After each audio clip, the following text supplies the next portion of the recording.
Hello there. So I'm Andrew Kerrigan, and I am a lecturer in the Centre for Global Programs. I've made this series of intercultural seminars to be used or to be given in colleges at York by tutors. And you're watching this because you're a tutor and you want to know how to deliver this material. Um, so You should have access to a folder which looks a bit like this. You will see six folders covering the six sessions. Each session has a Google Slides PowerPoint and a student handout which involves some activities, some exercises, some discussion questions. There may be some other files in there too, which I will explain. The PowerPoint drives these sessions. So I'm going to open the Google Slides presentation, and on the other tab here I'll have the worksheet for the students. Okay, so let's see if we can start this presentation. Present. Okay, so the first session is called Introducing Culture. It's an introduction, as you might imagine. So each of these slides starts with the plan for the session. So we first begin by defining a very slippery term, culture, which has lots of different meanings, and focusing on national culture, which is the focus of this series. It's national intercultural competence. We talk about basically the key skill that's involved in becoming interculturally competent, which is to suspend your own interpretations, which are kind of culturally specific to you, and therefore suspend your judgments, and to try to reconstruct the perspective of the other through observation, listening, and through research. We go on to discuss ethnocentrism and ethnorelativism, key theoretical concepts, and then we go in. We finish by looking at what are the components of intercultural competency. Okay, so we begin with an activity. We acknowledge that culture is a notoriously difficult term to define. Anecdotally, we can mention this study in 1952. And then we give the students some definitions of the word culture. And we give them also an image, and we want them to answer three questions. So the three questions are given here. What aspects or characteristics of culture does each definition emphasize? Which one is closest to your own idea? And is anything missing? If you're not satisfied, maybe you can produce your own definition, or you can maybe rewrite or upgrade an existing definition. So we give them a worksheet and an image. Now the image is this image here. Now this image taps into some of the ways that the word culture is used. Okay, so here you have subcultures. These are Japanese Mori girls. Here you have popular culture with the Simpsons. Here you have an anthropological perspective on culture. This is an anthropologist embedded with a tribe in the Amazon. Here you have pop culture, but you could also argue this is high culture, because this is based on Andy Warhol's art. Okay, again, subcultures. Here you have punks, you might have goths, emos, hip hop culture. Here you have high and low culture. Again, that's Kim Kardashian and the Mona Lisa. Here you have, I guess this is more relevant to our focus national intercultural competence. So different practices or beliefs about alcohol between countries. Again, this is interesting. This is how dolls have to be adapted for different markets. So this again is national intercultural competence. Here you have high culture. Here you have LGBTQIA+ culture, and I think this one is probably situated along with the anthropologist here as an example of a Western observer and another ethnographic experience. Okay, and this one is interesting for an encounter between the other and the subject. Okay, so I'm mentioning all these things to you. I wouldn't mention all of these things to the students. Let them work it out for themselves. Maybe you can ask them what different ways is the word culture used in these images, and maybe give them an initial hint and ask them to think about it. So that's the image that you put on the screen, and this is the task that the students do. So this is just a straight lift from the slide, acknowledging that it's a very slippery term. Here are the 3 questions, again a straight lift from the slide, and here are the definitions. Okay, so this one here by Matthew Arnold, the 19th century sort of social and cultural commentator, is a bit of a red herring here, because here we are, it's included as an example of high and low culture, which is something, of course, that we're not dealing with. The other definitions are more relevant to the program, and they tend to cluster around metaphors that are used to describe culture. So Hofstede, whom we will see later in the program, likened culture to the collective programming of the mind.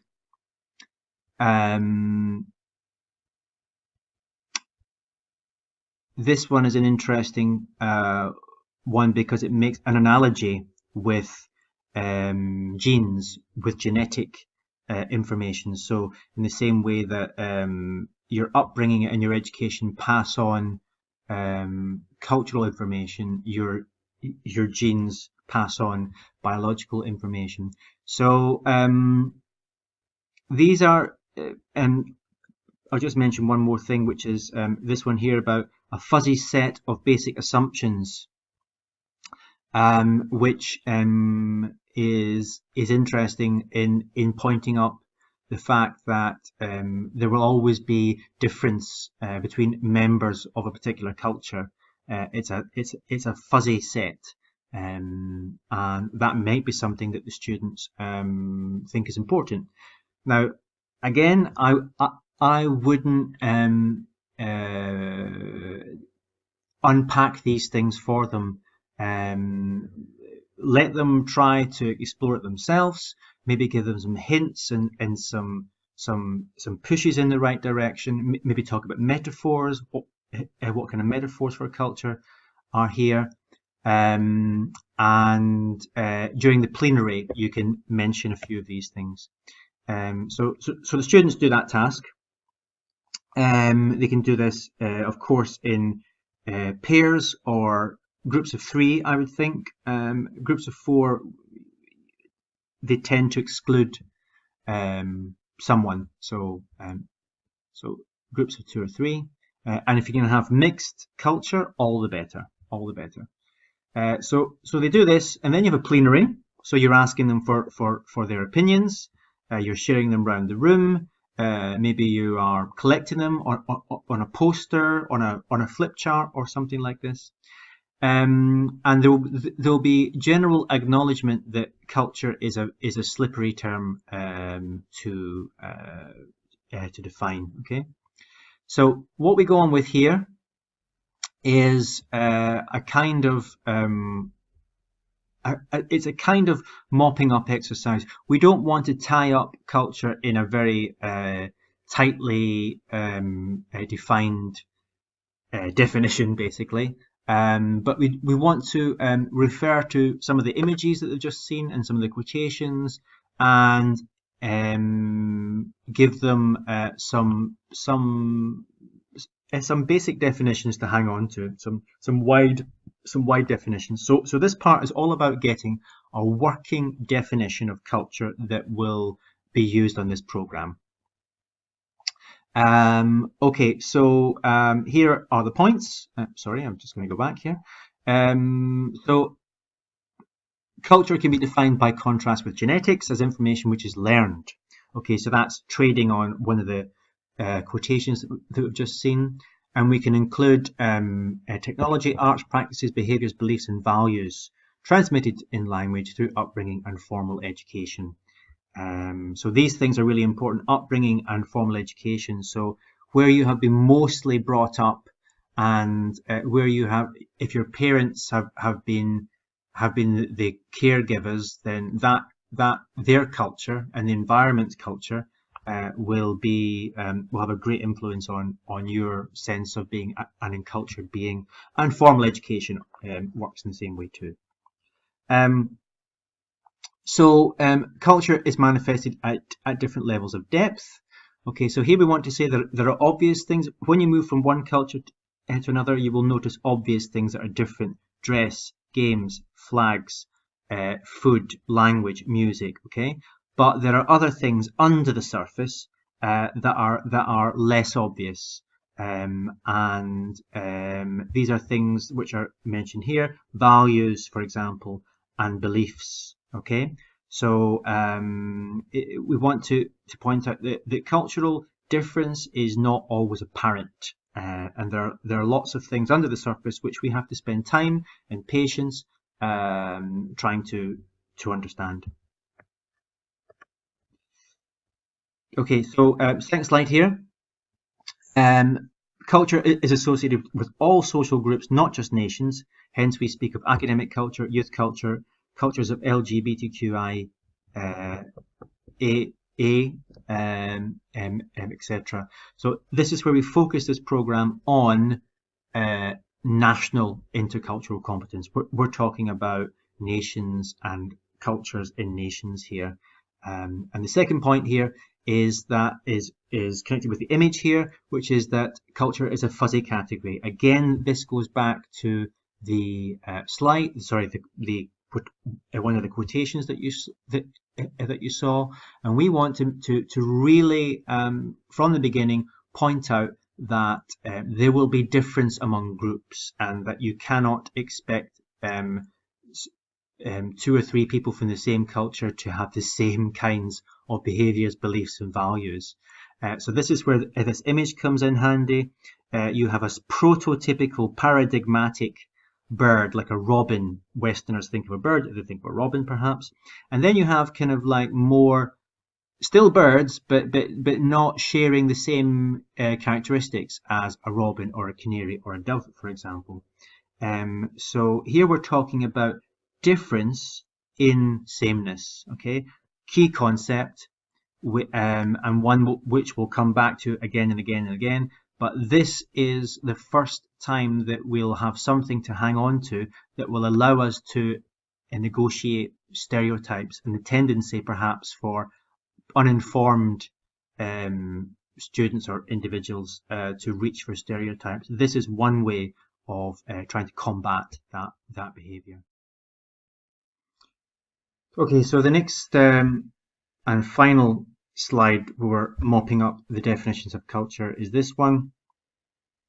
So we're saying here, basically, this first point about culture always being subject to change is related to the last point in the previous slide about the fact that there will be difference in sameness, so there'll be difference within a cultural group. In addition to that, culture changes through time. It's not a monolithic concept. So there always has to be an element of criticality when you are generalizing from impressions you've got of a culture as a whole to a particular individual, because culture can change. The validity of those generalizations can be challenged. So the second point here is very important, I guess. It's that culture is value neutral, and that cultures cannot be ranked according to their intrinsic status or value. Now, it was a case in the 19th century when travelers, and particularly imperialists, were interacting with individuals from other cultures, that there was a sense of maybe Western culture as being superior, as being more advanced, being more civilized, etc.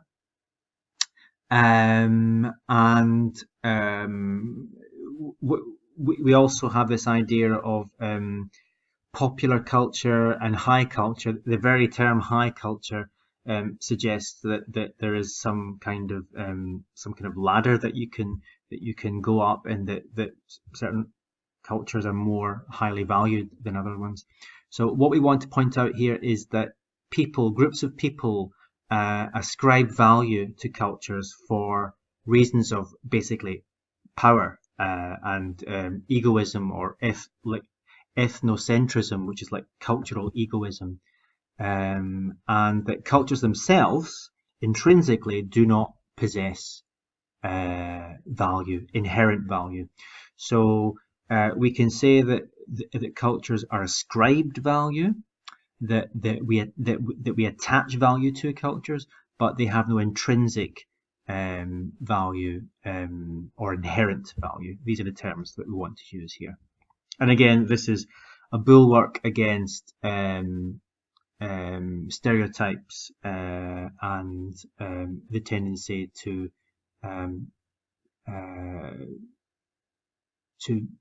judge cultures. Okay, so we're moving on to the next part of this session. Okay, now here we're setting up the next learning outcome, which is the fact that observation without interpretation is the core intercultural skill. Okay, we don't mention that at the moment, but this is where it's going.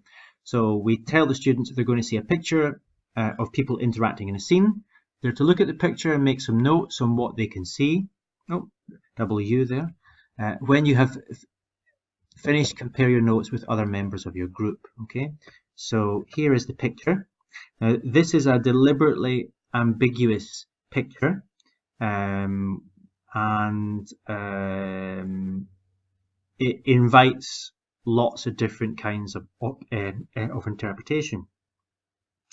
And the idea is that students will have culturally situated interpretations. So if they are from, let's say, if they're from America, they might have one or a certain group of interpretations which are more likely than if they were from sub-Saharan Africa. That's for example.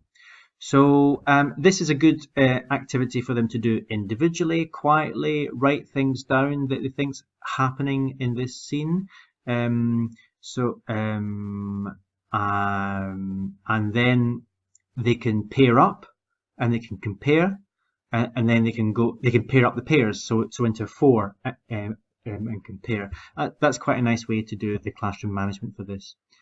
So when they've done that, and maybe you want to do a plenary, figure out what people think, then you come to this slide.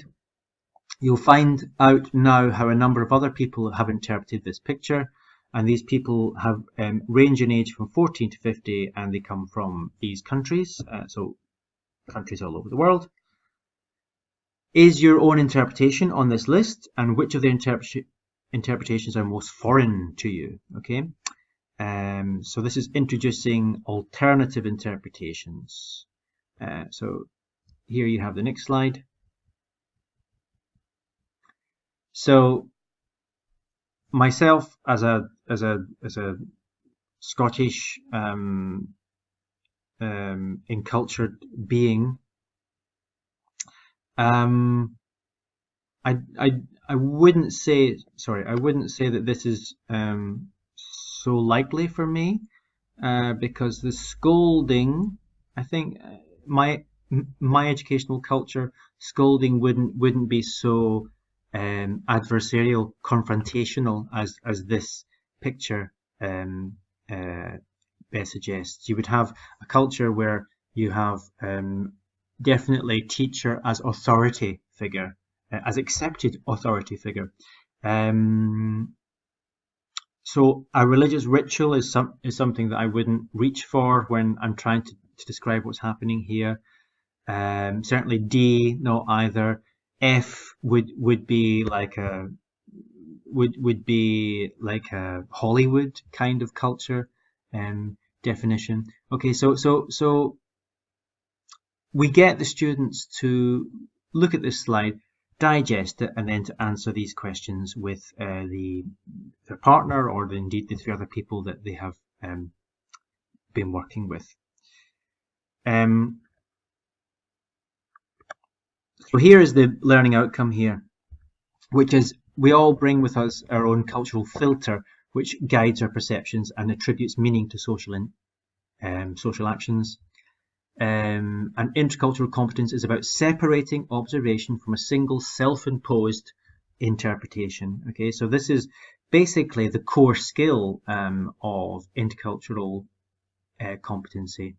It's about being objective, focusing on what is there, being wary of interpretations because they can often be culturally situated from your specific viewpoint, with all the loaded beliefs and values and experiences that you particularly have. Now, here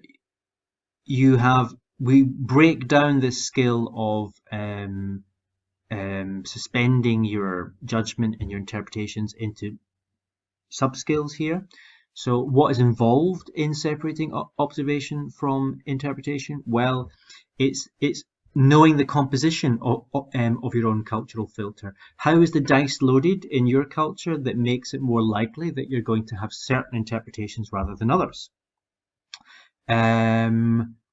Recognizing and controlling emotional responses when this filter is challenged, because very often we're talking about beliefs and values, or how things are done in the correct and appropriate manner. When that's challenged, then that can lead to stress and it can lead to conflict. Okay, so it's about being emotionally intelligent enough to realize when that's happening to you. Resisting self-originating interpretations, focusing on the objective content of experience through active listening and scanning. So active listening, being curious, having an open mind, observing, gathering data. This is all very relevant here, and basically this is like science. Also, science has the same kinds of rules where you don't jump to a conclusion until you know all the facts. Learning and applying alternative and more appropriate culture filters. So that's reconstructing the perspective of the other. And how do you do that? Well, it's about researching specific cultures, knowing how specific cultures do things differently, knowing what's above and below that particular cultural iceberg. So that way you can interpret behavior on their terms and not on your terms. So this is something which we can point out to the students, and we can use that kind of language. So there are some. So we've got the core skill, which is separating observation from interpretation. We've got some of the sub-skills that are involved in that, and now we're talking about the difficulties or the barriers to separating observation from interpretation. So here are 5 main barriers. So the first of these barriers is language. Now, obviously, when we go to a different country and we're dealing with a person who comes from a different country, who's been educated and brought up in that country, chances are that they will not speak our language. Certainly not our dialect, and because of that, there'll be some differences. But it's not only the words we use; it's also conceptual differences. So I give the example of the German word Bekannter, translating in a dictionary, the denotative meaning, the objective meaning of the word is acquaintance. Now, when I lived in Germany for 7 years. My students always asked me, "Was ist Bekannter auf English?" What is the word Bekannter auf English? And I looked it up in a dictionary and I saw it was acquaintance. As months and years passed, my students kept asking me this question. Different students, again and again and again, what is this word? So obviously, as an English person, I'm thinking, why do they all want to know this word? This is not a common word in English. And in fact, it's a word which carries a slightly negative meaning. It has a negative connotation for us, because when we use the word acquaintance, we're kind of saying, you are not close enough to me to be my friend. I'm holding you at arm's distance. I'm not letting you into my circle. Now, this linguistic difference belies a conceptual difference, best described by the fact that the circle of friendship in English is big. Okay, so everyone is a friend. Okay, people that you work with can be friends, your neighbors can be friends, people you just met that evening can be a friend. Okay, we use that, we bandy around that word a lot. But in German, the circle of friendship is much, much smaller. Okay, because they're more private people, because they put a large premium on trust and reliability. You use that word friend, for a very small number of people. These are what we would call in English good friends, close friends. Okay, and everyone else would be a Bekannter, and that word doesn't carry a different, a negative connotation in German. It's just someone that you know, but you're not close with them. Okay, so that's an interesting conceptual difference. And many other European languages use a word more. They have a word for acquaintance, which is used in a similar way. Okay, so that was a little example of a linguistic barrier. So paralanguage, this basically means everything that happens at the same time as speaking that communicates, but not the actual words. So it can be volume, it can be tone, it can be gesture, it can be body language, it can be the way that how close you are standing to someone. So, for example, I also lived in Greece, and in Eastern Mediterranean, the gesture for no is, if I just move the camera, the gesture for no is this. So you make a tutting sound and you raise your eyebrows and you put your head back like this. So for an English or a British person, if you say, are we going to the cinema tonight? And the answer is like this. It can sound offensive because that tut sound in English is often used to express disapproval. So I'm sure you can think of many, many more examples. Stereotypes. So stereotypes are fixed, oversimplified and uninformed images of a group. We talk more about these in session 3, but we want to basically maybe just flag up at the moment that sort of one of the sub-skills of intercultural competence is to reconstruct the other's perspective. So find out more about specific cultures, about their gestures, about their language, etc. So this combats this uninformed. Oversimplified, we've already spoken about the fact that culture changes through time. So it's not a monolithic concept, and the fact that there is difference in sameness with the diagram with the birds. Okay, so acknowledging that culture is a fuzzy set, that there are tendencies, but there's no hard and fast rules, which would be overly simplistic.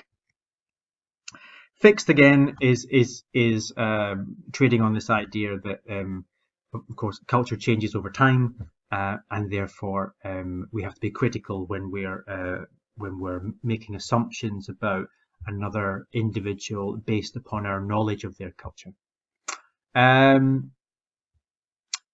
Stress. Okay, so when we're in intercultural situations, it can be that we're not in our home context. We could be traveling. We could be battling fatigue. We could be in a different time zone, a different temperature, different food, etc. So we're maybe not at our best, and therefore, and not knowing the rules, for example. So not knowing what is appropriate behaviour can be very challenging. Certain kinds of individuals are more tolerant of ambiguity and uncertainty than others. So this leads to stress, and again, this plugs into this idea of emotional intelligence, recognizing when you are being challenged. And the final concept is ethnocentrism, which is a more involved concept and has its own set of slides. It may be an idea at this point just to ask students for some examples of maybe linguistic conceptual differences, different gestures between cultures, and maybe some instances when they felt stressed, they haven't known quite what they should do. That might be a nice way to personalize that. But ethnocentrism is a default tendency to view alien groups or cultures from the perspective of one's own. It's expressed by ignorance or denial of difference, or the belief in the inherent superiority of one's own ethnic group or culture. So here we're talking about this idea, which we noted before, that cultures don't have intrinsic or inherent value themselves. So someone who is in a state of ethnocentrism would be more likely to fall into that trap of believing that their culture is inherently more valuable, advanced, etc. And it's contrasted with ethno-relativism, which is acceptance of, adaptation to, and integration with difference. Okay, now there's quite a lot going on in this slide. The reason is because we're going to unpack this with the work of Milton Bennett.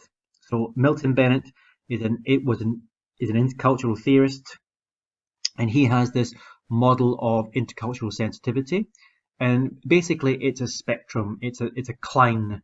And we all start off here in the most ethnocentric of ethnocentric stages, denying that there's such a thing as cultural difference. Okay, so I don't think there is any other way. Would be one example.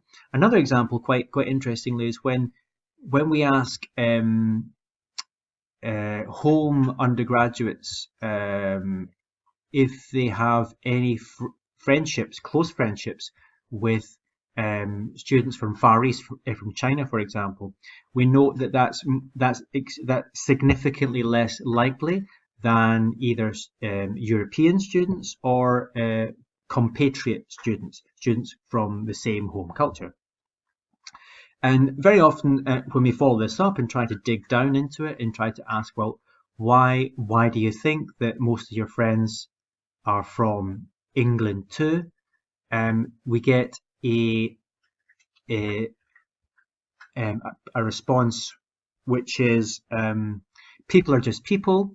Your culture doesn't make a difference. I just make friends with people that I like. the people that I, that I feel friendly to and attracted to.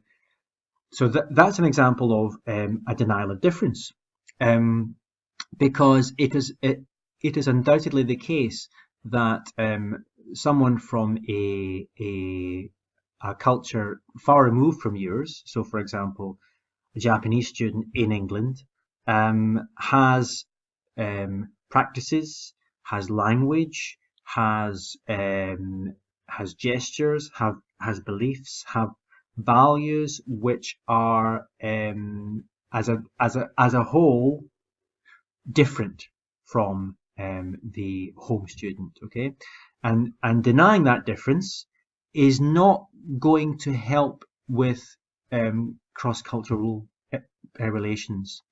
Acknowledging it, learning about it, being curious about it, reconstructing that perspective, and using that in order to improve relations is being interculturally competent. Okay, so we all start off here in this denial of difference. So the next stage apparently is defense. So my way is the best way. So here you have a value judgment. Minimization. So this is like what we have in common is much more important. Trying to minimize that difference, which is beyond denial, but not much. Then we have the ethno-relative stages. So acceptance of difference, and beyond that, adaptation. So being able to adapt your behavior in order to have more effective relations, and integration, which according to Milton Bennett, only angels reach this stage. So you can move fluently between cultures. You're effectively bicultural, and according to Milton Bennett, we can only really get to acceptance. Okay, but this is an interesting way of flagging up or mapping out a key concept for intercultural studies, that of ethnocentrism, and basically saying to our students during this program, we would like to move in a rightward direction. Okay, the key skill is observation, breaking the link between observation and interpretation. The sub skills were on that previous slide, and we're moving in this direction. Okay, so now it's time for another activity. So this activity is in the handout. So the next one is, so we give this activity to the students. So they should, it's a matching exercise. Okay, so here we have Milton Bennett's 6 stages. Okay, in the order that they've appeared on the slide, with a little definition of each stage. Here we have the things people say. Okay, so what we'd like to do is to match a letter A to F to a stage 1 to 6. Okay, so this is a matching exercise, and then there's a second question, which is perhaps a little bit facile, but we want the students to think about where they are on that journey to ethno-relativism. Okay, and to give reasons for their answers. Okay, so the answers are on the next slide. So after you present Milton Bennett's model, the answers are on the next slide. Okay, and then we end this session by looking at the I'm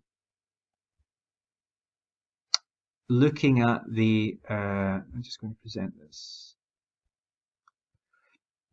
Another theorist, so this time it's Deardoff, and she has mapped out the intercultural competency triangle. So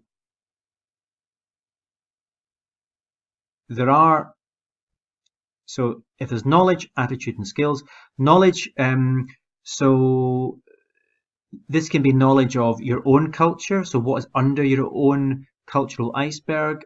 This can be knowledge of specific cultures, trying to reconstruct the perspective of other cultures, what their gestures like, what's their conceptual system like. Also global issues, okay?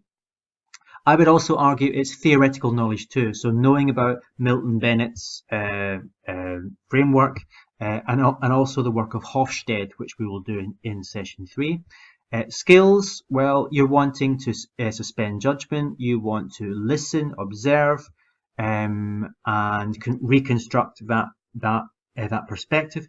Think critically about your own culture and about the assumptions which you're making. Because there is difference in sameness, and culture is always subject to change, so we have to be critical with any interpretations and assumptions that we're making. Okay, and attitudes. So we have things like being open to experience, being curious, being respectful, and these are things which we cannot get inside. So what I mean by that we can't reach or get at these attitudes is that obviously an attitude is very subjective. It's very, very personal. It's something which doesn't change as a result of going to some sessions or learning some skills or some knowledge. It's a gradual shift in your in your values, really. So I would say that in this program, we're looking at theoretical knowledge of cultures and specific knowledge about your culture and other cultures. We're practicing skills such as suspending judgment, observing and interpreting in relation to general frameworks to do with cultures, thinking critically, yes. And then this part is up to the individual student. And putting these 3 bases together, we have our desired outcomes of being a more interculturally competent subject.